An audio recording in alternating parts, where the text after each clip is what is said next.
Hello student, आपका स्वागत है स्प्लिट स्टडी चैनल पे। तो फिर से आज लेकर आ चुके हैं पार्ट 7, जिसमें हम लोग सीजीएल में पूछे गए क्वेश्चन का डिस्कशन कर रहे हैं।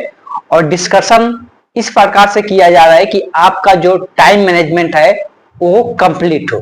कहने का मेरा मतलब ये है कि आप कम से कम समय में क्वेश्चन को कंप्लीट कैसे कर सकते हैं, वो सब सारी चीजों का डिस्कशन भी किया जाता है साथ में। और ज्यादातर जो यहाँ पे पॉसिबल होता है वहां पे हम लोग शॉर्टकट तरीका अपनाते हैं। लेकिन सबसे महत्वपूर्ण बात यह होता है कि आप कैसे किसी का कैलकुलेशन फास्ट कर सकते हैं, उसके लिए आपको प्रैक्टिस की जरूरत है। आप जितना ज्यादा प्रैक्टिस कीजिएगा उतना ही आपका कैलकुलेशन फास्ट हो जाएगा। इस बात को ध्यान में रखना है। तो चलिए बिना देर किए आज का सेशन हम लोग स्टार्ट करते हैं। इसके पहले का अगर सेशन नहीं देखे है तो आप जाकर देख सकते हैं। आपको इसका एक प्लेलिस्ट मिलेगा सीजीएल प्रीवियस ईयर क्वेश्चन का, उसमें आपको पार्ट वाइज देखने को मिल जाएगा। चलिए आज का सेशन हम लोग स्टार्ट करते हैं।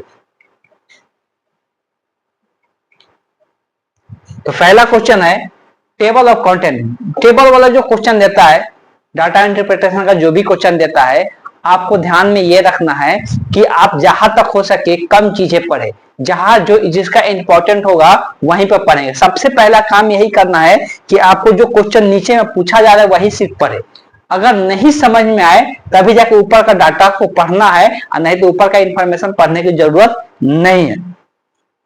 देखिए कुछ ये टेबल देखते ही हम लोग को एक दिमाग में आइडिया आ जाता है दिया क्या है। सोर्स ऑफ इनकम दिया है, स्कूल दिया हुआ, स्कूल का नाम दिया हुआ है, इधर फी अलग अलग दिया हुआ है। पूछा क्या रहा है क्वेश्चन में, पूछ ये रहा है कि in case of how many school there income by the semester fees. जो सेमेस्टर फी का इनकम है इज लेस देन मतलब क्या, कम किससे, 3 टाइम ऑफ डोनेशन। जो डोनेशन है उसका 3 गुना करेंगे तो सेमेस्टर फी क्या होना चाहिए, कम होना चाहिए। अगर 3 गुना करते तो उससे कम होना चाहिए। ऐसा कितना स्कूल है पूछा है, सिंपल ये क्वेश्चन पूछा है। तो देखो डोनेशन यहाँ पे दिया हुआ है, आप देख सकते हैं। और यहाँ पे क्या दिया हुआ है, तो यहाँ पे ट्यूशन फीस दिया हुआ। क्लियर है, आपको दिखाई दे रहा होगा। हो सकता है लाइटिंग का थोड़ा प्रॉब्लम है, एक बार देख ले यहाँ से। अब इसका 3 गुना करना है, देखना है कम हो, इससे कम ये क्या होना चाहिए, सेमेस्टर फी कम होना चाहिए 3 गुना करने के बाद। तो ये कितना होगा, 14 या 42, कम नहीं है। मतलब ये सेमेस्टर फी 43 है तो 40 कम है क्या 42 से, नहीं है, मतलब ये वाला तो स्कूल नहीं होगा। 17 51, तो 17 51 जो आया तो इसका सेमेस्टर फी कम है क्या, नहीं है, ये भी ऑप्शन नहीं होगा। 14 तो 14 42, यहाँ पे सेमेस्टर फी क्या हो जा रहा है, कम हो जा रहा है। तो ये कम हो जा रहा है, मतलब ये वाला स्कूल क्या हो गया, सही हो गया। आगे देख लेते हैं, यहाँ पर 51, तो यहाँ पे करेंगे तो 50 या 150 हो जाएगा। तो ये तो कम ही है ना, 89। यहाँ पर भी कम हो जा रहा है, मतलब ये भी क्या है, सही है। तो दूसरा स्कूल यहाँ पे आ गया। तीसरा क्या है 19, तो 19 या कितना होता है 57, 57 जो है तो 57 से ये कम नहीं है, तो ये वाला ऑप्शन नहीं होगा। मतलब यही 2 स्कूल है जो क्या है, डोनेशन जो दिया जा रहा है उसका तिगुना करने पर सेमेस्टर फी कम रह जाए। तिगुना करने पर क्या होना चाहिए, सेमेस्टर फी कम रहना चाहिए। तो ऐसा 2 ही स्कूल है, तो इसलिए कौन सा ऑप्शन सही हो जाएगा, option A is the correct option हो जाएगा इस क्वेश्चन का। क्लियर है, इसमें कुछ भी करना है क्या, ना कैलकुलेशन है ना कुछ भी है, सिर्फ देख कर बताना है। इसमें ज्यादा टाइम लगने वाला नहीं है। तो आप ये मत सोचिएगा जो इंटरप्रिटेशन का क्वेश्चन देता है, जो इसमें डाटा दिया रहता है, डाटा देख कर बताना रहता है, तो क्वेश्चन इतना भी डिफिकल्ट नहीं होता है। तो चलते हैं नेक्स्ट क्वेश्चन देखते हैं।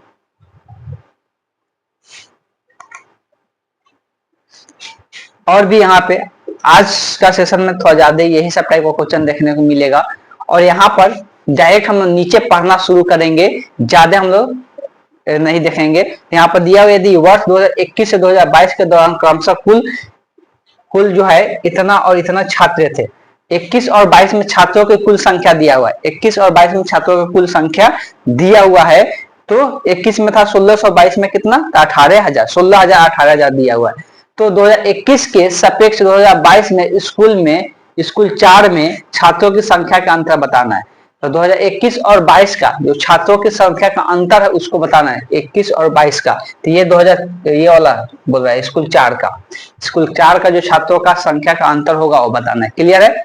अब आ जाते हैं कि ये दिया क्या है, ये स्कूल में ये दिया क्या है ये नहीं पता चल रहा है, इसलिए यहाँ पर ऊपर में एक बार पढ़ लेंगे कि दिया हुआ है कि दी गई तालिका का अध्ययन कीजिए, प्रश्न का उत्तर निम्नलिखित तालिका में वर्ष इतना के दौरान 4 अलग अलग स्कूलों के छात्रों का प्रतिशत दिया हुआ है। छात्रों का क्या दिया हुआ है, प्रतिशत दिया, बस इतना ही जानकारी चाहिए था। अब देखा जाए 2021 में टोटल छात्र कितना है? 1600।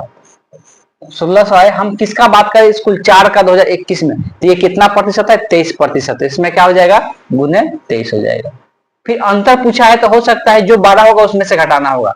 और 2022 का बात करेंगे, 2022 में छात्रों की संख्या कितना? 18,000 है। इसमें स्कूल 4 में कितना छात्र होंगे? तो इसका 22% निकालना होगा, तो 22 बटे क्या करना होगा? 100, और यहाँ पर 23/100। सिंपल, यहाँ 2 जीरो से 2 जीरो से 2 जीरो 2 जीरो। देखो अब इसका कैलकुलेशन करके हमको निकालना है। आपको कोई भी गुना भाग करने की जरूरत नहीं है।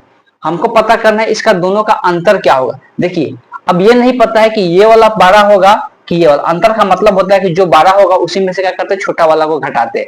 तो बेसिकली हम यहाँ पे कुछ नहीं करेंगे।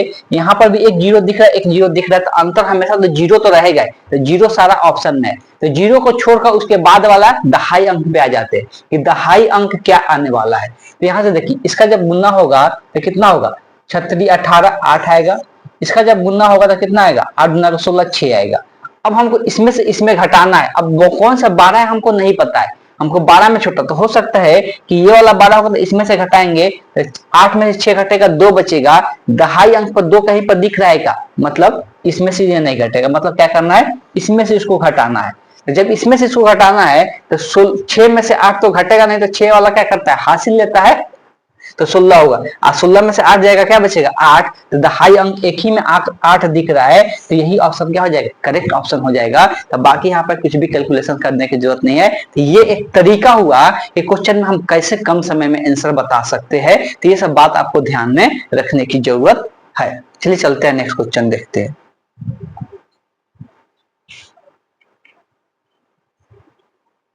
अगला है, सिर्फ पढ़ कर उत्तर देना है। बोला है कौन सा स्टेटमेंट इसमें से सही है। इसमें से कौन सा स्टेटमेंट सही है बताना है।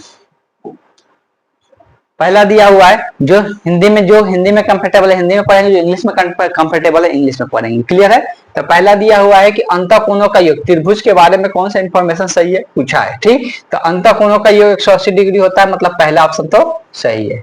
क्लियर है? दूसरा दिया सभी अंतःकोण बराबर नहीं हो सकता। ऐसा पॉसिबल है कि सारा अंतःकोण बराबर नहीं हो सकता त्रिभुज का। सारे अंतःकोण इसको बोलते हैं, तो ये बराबर हो भी तो सकते हैं। तो बोला है कि ये नहीं हो सकते, सभी अंतःकोण बराबर नहीं हो सकते, मतलब ये इंफॉर्मेशन क्या है? गलत है। क्लियर है? दूसरा है, तीसरा है कि अधिकतम एक कोण अधिक कोण हो सकते हैं। अधिकतम एक अधिक कोण हो सकते हैं। क्या ऐसा जरूरी है कि अधिकतम एक अधिक कोण हो सकता है? हाँ, किसी भी त्रिभुज में एक से अधिक अधिकतम अधिक कोण नहीं बना। अधिक कोण मतलब क्या होता है? जिसका एक कोण क्या हो? 90 डिग्री से अधिक हो। त्रिभुज में एक ही कोण पॉसिबल है जो कि 90 डिग्री से अधिक बना सकते, एक से ज्यादा पॉसिबल नहीं है। इसलिए क्या हो गया? ये भी ऑप्शन सही हो गया। चौथा क्या बोल रहा है कि दो भुजाओं का योग तीसरे भुजा के क्या है? बराबर है।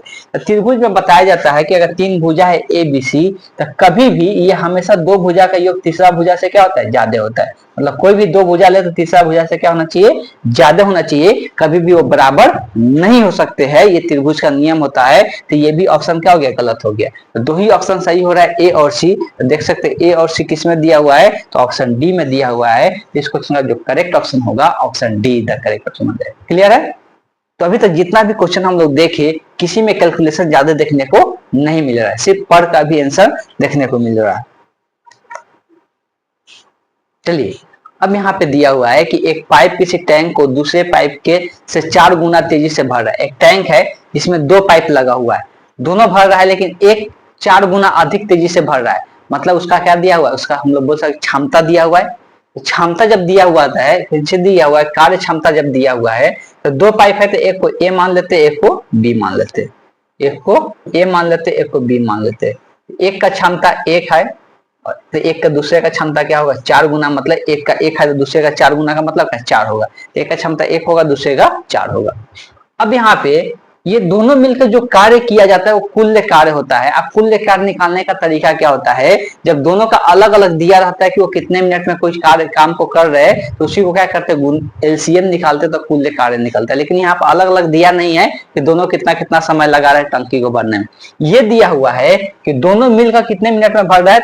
48 मिनट में दोनों को दोनों मिलकर क्या कर दे रहे? भर दे रहे। जब दोनों मिलकर 48 मिनट में भर रहे हैं तो ये इसका टाइम हो गया। हमको टोटल वर्क निकालना है। टोटल वर्क निकालना है तो टोटल वर्क निकालने का अगर दोनों मिलकर भर रहा है तो दोनों का मिलाकर क्षमता कितना होगा, 5 होगा, इसका 1 इसका 4, मतलब क्षमता है 5 और समय कितना लग रहा है, समय लग रहा है 48। क्षमता को ही समय से गुणा करते हैं, ये टोटल कार्य निकल के आएगा। टोटल का दोनों का क्षमता दिया है तो ये यही क्या निकल के आया, मेरा टोटल कार्य निकल के आया। जो टोटल कार्य होता है, बेसिकली जो टोटल कार्य होता है, आप अगर ए का पता करना है कि ए कितना समय लेगा, इसके लिए क्या करते हैं, इसके क्षमता से क्या करते हैं, जो टोटल कार्य आता है उसके क्षमता से क्या कर देते हैं, भाग कर देते हैं।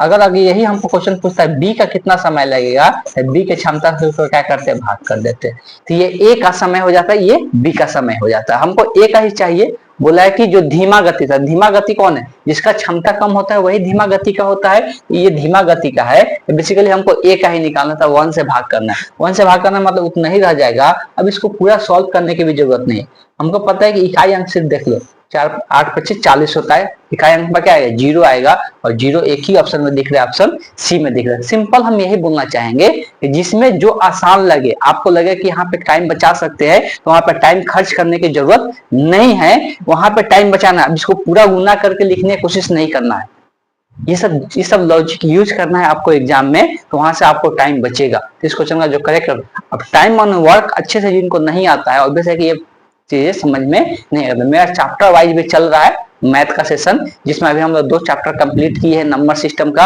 और एक त्रिकोणमिति का हम लोग कंप्लीट कर चुके हैं। आगे भी हम लोग और चैप्टर स्टार्ट करने वाले हैं तुरंत।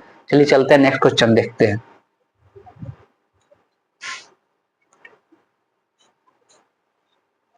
अगला है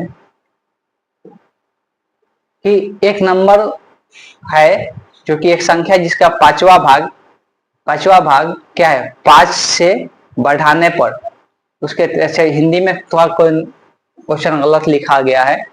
इन number whose the fifth part increase by 5।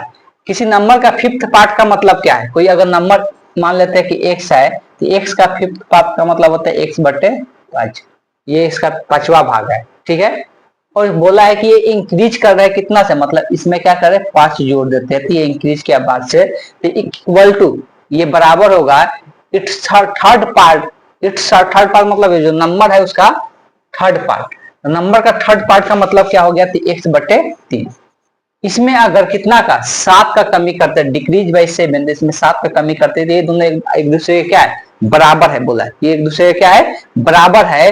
तो क्या करना है, तो करना क्या है, तो बोला है कि अगर ये एक दूसरे के बराबर है तो बताना क्या है कि इसका संख्या का आधा क्या होगा, संख्या का आधा क्या। ऑप्शन से भी बना सकते हैं या यहाँ से सॉल्व भी कर सकते हो। ऑप्शन से बनाने के लिए आप क्या कर सकते थे, ऑप्शन से यही उपाय था कि इसका आधा बोला तो दुगना कर लेते तो संख्या हो जाता, और उसका 5 भाग निकाल लेते, 5 जोड़ देते, और उसका 3 भाग निकाल लेते, उसमें 7 घटा देते, अगर वो बराबर हो जाता तो वही ऑप्शन क्या हो जाता, सही हो जाता। चलिए ऐसा नहीं है तो हम लोग सॉल्व करते हैं, अचर वाला को ही इधर लेके आते हैं, और ये x/3 माइनस x/5, ये यहाँ आ गया 12। ये आपको तेजी से सॉल्व करना चाहिए, 5 आएगा 3 आएगा, तो यहाँ पर 5 में 3 घटेगा, 2x बचेगा, नीचे में 5 15 होगा, 2 से ये कटेगा 6 मरतबे, अब 15 छके कितना हो जाता है, तो 15 छके 90। इसका आधा पूछा है तो आधा क्या होगा, 45 होगा, क्योंकि आपको ऑप्शन में दिख रहा है कि ऑप्शन ए इधर करेक्ट ऑप्शन हो जाएगा। तो इसमें भी सॉल्व करने में ज्यादा समय नहीं लगेगा। अगर आपका कैलकुलेशन फास्ट है, कैलकुलेशन फास्ट तभी होता है जब आप खूब प्रैक्टिस करते हैं मैथ के क्वेश्चन, तब इसलिए आपको कैलकुलेशन फास्ट करना पड़ेगा। इस टाइप में क्वेश्चन बनाने में समय लगने वाला नहीं। चलिए चलते हैं नेक्स्ट क्वेश्चन देखते हैं।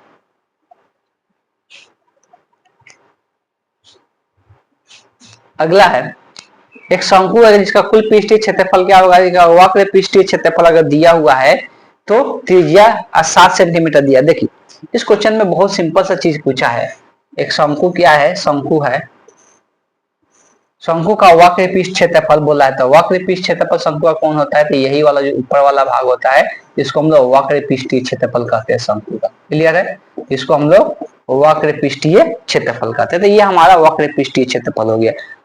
और वक्र के बाद छोड़कर कौन बचेगा, तो वक्र के बाद यही नीचे वाला बचता है, यहाँ पे जो ये नीचे दिख रहा है, जो वृत्ताकार होता है, तो ये नीचे वाला जो होता है सतह वो वृत्ताकार होता है। तो वक्र रेखा दिया हुआ है, कुल पृष्ठीय क्षेत्रफल बोला है, मतलब ये वृत्त वाला क्षेत्रफल इसमें क्या करना है, जोड़ना है। और ये नीचे वाला वृत्त वाला क्षेत्रफल निकालने के लिए सिर्फ हमको क्या चीज का जरूरत है, त्रिज्या का जरूरत है। तो बाकी हम कुछ करना ही नहीं, सिर्फ नीचे वाला को निकाल के जोड़ देते। तो पहले से वक्र वाला दिया हुआ है कितना है, इसमें वृत्त वाला को क्या करना है, जोड़ देना। तो पृष्ठ क्षेत्रफल क्या होता है, पाई आर स्क्वायर। ये हो गया 550। अब पाई का मान 22/7, आर का मान दिया है 7, तो 7 का स्क्वायर मतलब 7 को 2 बार गुना में लिख देना। 7 में 11 से गुना करेंगे, उसको उसके साथ जोड़ देना है। ये देखता है कि यहाँ पे दशमलव में तो आने वाला है नहीं, इसमें 3 ऑप्शन दशमलव में ही दिया है, दशमलव में आएगा क्या, दशमलव में आएगा ही नहीं। 3 ऑप्शन दशमलव में दिया है, तो ये ऐसे 3 ऑप्शन कैंसिल हो गया, तो एक ही ऑप्शन बच रहा है, ऑप्शन बी। तो बी द करेक्ट ऑप्शन हो जाएगा। तो जहां पर दिमाग लगना है वहां पे कैलकुलेशन क्यों करें हम, जब यहाँ पता चल रहा है कि नीचे का 7 कट गया, मतलब 7 तो नीचे में कुछ बच ही नहीं रहा, मतलब दशमलव में आएगा ही नहीं आंसर। और दशमलव में 3 ऑप्शन दे रखा है, तो वो ऑप्शन हम क्या के लिए चेक करें कि बाकी गुना भाग क्यों करें। यहाँ पर टाइम तो बच गया, यहाँ पर टाइम डायरेक्ट यहाँ पर देख लेना है कि यही एक दशमलव में नहीं है, तो ये आंसर क्या, आंसर सही हो जाएगा। बस दिमाग का खेला है। अब जितना ज्यादा फास्ट दिमाग लगा सकते हैं उतना ज्यादा आपको काम करेगा। तो इसके लिए आपको वही सबसे बड़ा काम होता है कि आपको क्या करना है, तो आपको यही एक काम करना है कि आप मैथ के प्रैक्टिस ज्यादा करना है क्वेश्चन का। देखिए ऑटोमेटिक आपका देखना 25 क्वेश्चन जो है ना, कम से कम 15 से 20 मिनट के अंदर आपको कंप्लीट हो जाएगा, जब आप उस प्रकार का रिवीजन करते हैं तब।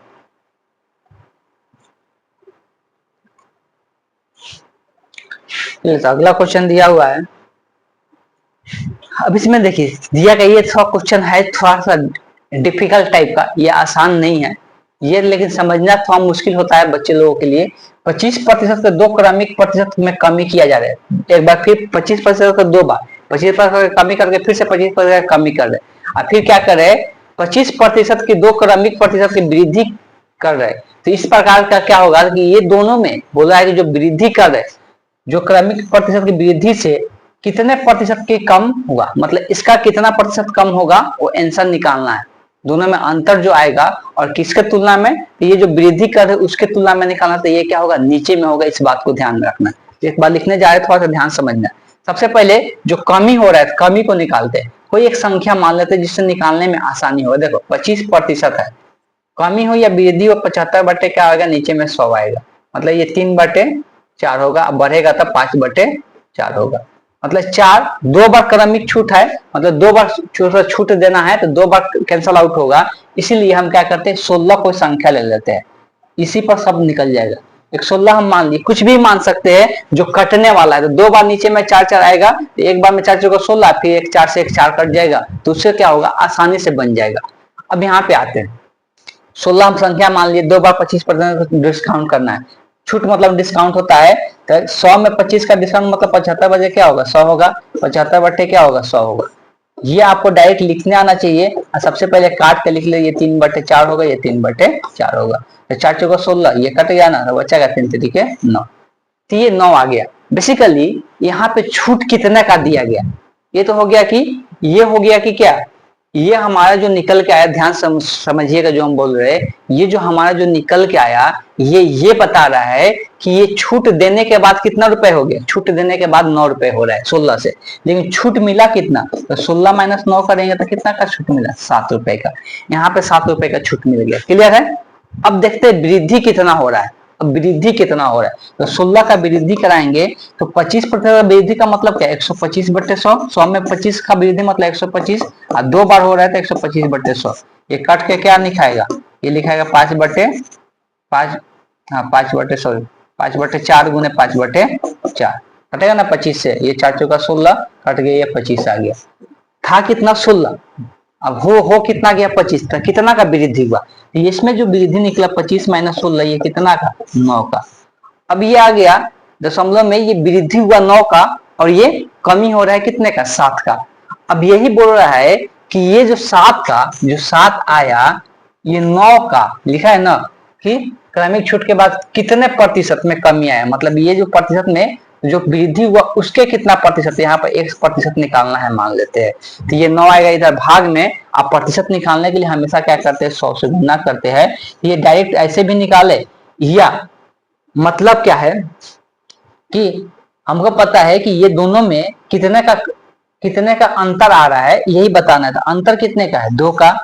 किसके तुलना में? जो वृद्धि हो रहा है उसके तुलना में प्रतिशत बताना है, तो उसको हम लोग क्या करते हैं, नीचे में रखते हैं और गुने क्या कर देना है, 100। मतलब ये दोनों का अंतर कितने का? 2 का आया, लिखा है ना। तो क्रमिक प्रतिशत, 2 क्रमिक वृद्धि के कितने प्रतिशत में कम हुआ, कितने प्रतिशत में कमी आया, मतलब ये कमी पूछ रहा है, ये कितने का कमी हो रहा है? 2 का कमी हो रहा है, तो 2 ऊपर में आ गया, नीचे में क्या आ गया, 9 आ गया। तो ये क्या आ जाएगा, 200/9। इसी को भाग करेंगे तो 9 दूना का 18, 2 एक ही ऑप्शन में दिख रहा है, यही आएगा ऑप्शन सी। आप करके भी देख सकते हैं, तो ज्यादा टाइम बर्बाद करने की जरूरत नहीं है। चलिए चलते हैं नेक्स्ट क्वेश्चन देखते हैं। ये थोड़ा क्वेश्चन डिफिकल्ट था, बच्चे के लिए थोड़ा समझना मुश्किल हो सकता है। ये बहुत आसान क्वेश्चन है। देखिए यहाँ पे साइन और कॉस क्या दिया है, बराबर दिया है। साइन कॉस बराबर तभी होता है जब उसका एंगल कैसा होता है, पूरक कोण होता है। कैसा होता है? एंगल उसका पूरक कोण होता है। लिखते हैं ना कि साइन थीटा बराबर होता है कॉस 90 डिग्री माइनस थीटा। मतलब पूरा का मतलब क्या था, दोनों का जो एंगल का योगफल होता है वो कितना होना चाहिए, 90 डिग्री होना चाहिए। कॉम्प्लीमेंट्री एंगल होता है साइन कॉस। तो ये एक दूसरे के बराबर तभी होगा जब ये दोनों का योगफल किसके बराबर होगा, 90 के। चेक कर लेते हैं, इसी से के का मान निकल जाएगा। 48 प्लस के प्लस 13, उसका है ना 48 प्लस के, इसका है 13, दोनों को जोड़कर किसके बराबर होना चाहिए, 90 डिग्री के। यहाँ से के का मान निकालना है, सिंपल। 13 में 48 जोड़ेंगे, 48 में 13 जोड़ेंगे, 61 आएगा, उधर जाएगा 61, तो 61 घटेगा 90 में से कितना बचेगा, 29। इतना कैलकुलेशन करने की जरूरत है क्या, 29 बचेगा। यहाँ पे चाहे 29 रखेंगे, तीनों को जोड़ेंगे तो किसके बराबर हो जाएगा, 90 के बराबर हो जाएगा। तो option see the correct option हो जाएगा। तो चलते हैं नेक्स्ट क्वेश्चन देखते हैं। अब यहाँ पर बच्चे लोग जिसका कैलकुलेशन हार्ड रहते हैं, यहाँ पर ऑप्शन भी रख के चेक कर सकते हैं। ऑप्शन रख के यहाँ पर सिर्फ इकाई अंक जोड़ ले, 0 आ रहा है कि नहीं, बस वही आंसर हो जाएगा। बहुत सारा मेथड आप अप्लाई कर सकते हैं क्वेश्चन में, ज्यादा डिफिकल्ट नहीं होता है।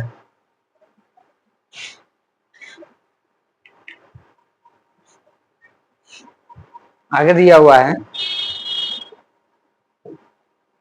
यदि किसी त्रिभुज के तीनों कोनों का अनुपात दिया हुआ है, तो बोला है कि सबसे बड़ा कोण का मान ज्ञात करना है। तो अनुपात में पहले एंगल के बराबर करते हैं। ये तीनों का अनुपात मतलब तीनों का योगफल कितना होगा, तो 7 8 7 15 15 18, मतलब 18 अनुपात का 18 मान कितने 180 डिग्री के बराबर होगा। इसलिए तीनों कोनों का योगफल कितना होता है, 180 डिग्री। तीनों को जोड़ देता 18 आ गया। अनुपात में 18 का मान कितना है, 180 डिग्री है। तो एक का कितना होगा, 180/18 हो जाएगा। हमको निकालना किसका है, सबसे बड़ा वाला कौन, तो सबसे बड़ा कौन है इसमें, 8, मतलब 8 का मान निकालना है। तो 8 का मान निकालने के लिए इससे क्या करना पड़ेगा, 8 से गुना करना पड़ेगा। ये कटेगा 10 मरतबे है, 10 में 8 से गुना होगा तो 80 डिग्री निकल के आ गया। तो कौन सा ऑप्शन में ले, कोई ऑप्शन में ही नहीं है। मतलब इसका मतलब ये है, इसका मतलब ये है कि हम ऑप्शन लिखने में गलती की है, ऑप्शन लिखने में गलती की है।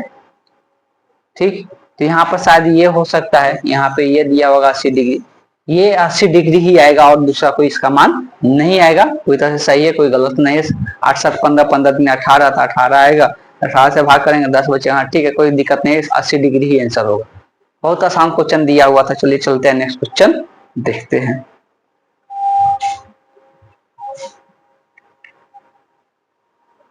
Evaluate the given expression. अब देखो, हमको पता है कि जब इसको सॉल्व करे तो इसमें त्रिकोणमितीय मान कोई नहीं दिया है, मतलब एंगल का मान कुछ भी रहे, इसका सिंप्लीफाई करके कोई एक वैल्यू ही देने वाला है। इसलिए एंगल का मान कुछ भी रख देते हैं जो आसान हो, कैलकुलेट करना क्या हो, आसान हो। अब यहाँ पे देखिए, थीटा का मान अगर 90 डिग्री रख देते हैं तो tan 90 डिग्री का मान क्या होता है, इन्फिनिटी होता है, अनंत होता है। अनंत में एक जोड़ेंगे अनंत ही रहेगा। किसी संख्या में अनंत से भाग दो तो किसी संख्या में अनंत से भाग दिया जाता है तो क्या होता है, 0 होता है, मतलब इसका पूरा मान क्या हो गया, 0 हो गया। अब यहाँ पे आएंगे तो यहाँ पे कॉट दिया हुआ है, तो कॉट दिया हुआ है तो कॉट 0 का मान कितना होता है, 0 होता है। कॉट 0 का मान, सॉरी 90 डिग्री रखना है ना, तो यहाँ पे 90 डिग्री अगर रखते हैं, इसका 90 डिग्री पर इसका मान 0 होता है। तो यहाँ पे 0, एक में 0 जोड़ेंगे एक ही रहेगा, एक में 5 से भाग करेंगे तो इसका मान कितना आ गया, 5।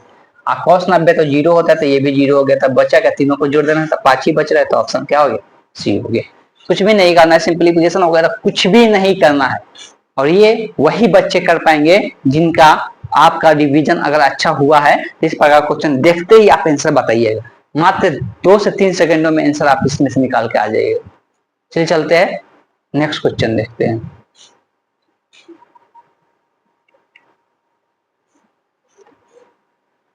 अब यहाँ पे क्वेश्चन दिया हुआ है, थोड़ा सा ध्यान से इसको पढ़ना, जो नीचे में दिया है उसी को पढ़ ले तो बहुत काफी है।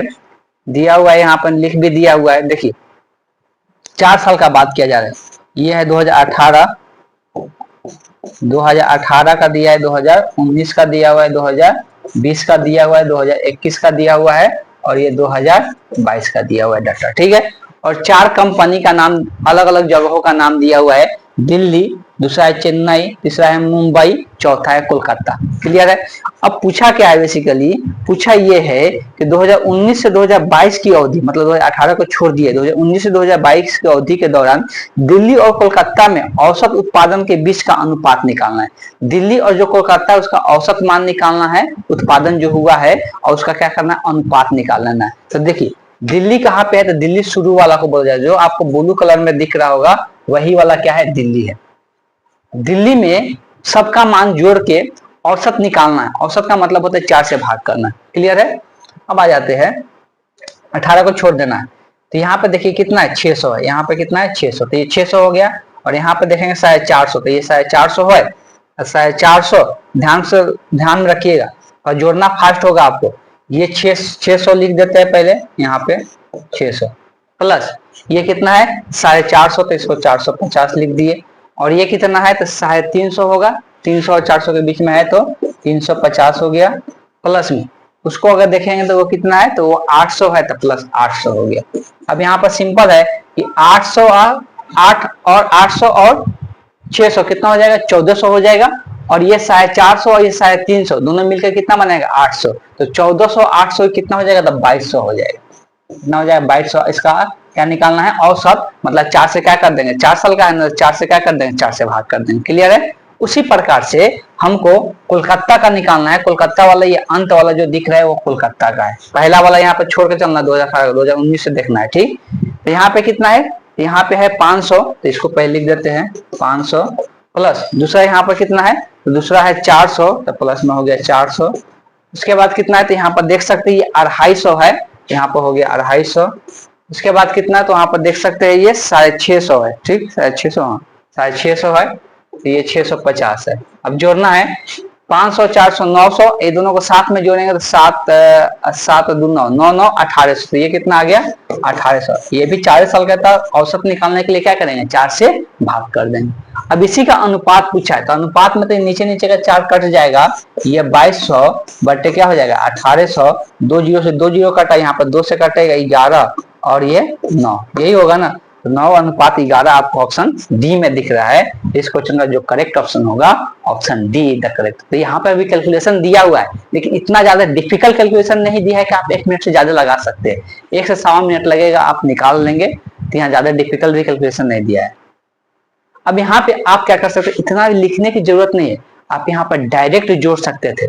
यहाँ पर कैसे जोड़ सकते थे, तो ये था 600 और ये था 450 और यहाँ पे 350, दोनों को जोड़ेंगे 450 350 कितना हो जाएगा, 800 हो जाएगा। यहाँ पर 600 और 800 कितना हो गया, 1400। और फिर यहाँ पे 800 था, कितना था, 2200। और नीचे का 4 लिखने की जरूरत नहीं है, इसलिए अंत में क्या होगा, ऊपर नीचे का कटे ही जाएगा, तो उसको लिखने की जरूरत नहीं। तो इस प्रकार से जोड़ के भी आप तुरंत बता सकते थे। चलिए चलते हैं नेक्स्ट क्वेश्चन देखते हैं।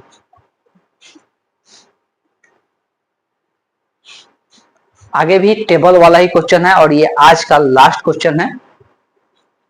अब यहाँ पे दिया हुआ है, डायरेक्ट क्वेश्चन पढ़ते हैं। लिखा निम्नलिखित में से किस वर्ष जोड़े में तीनों कंपनियों का कुल निर्यात बराबर है।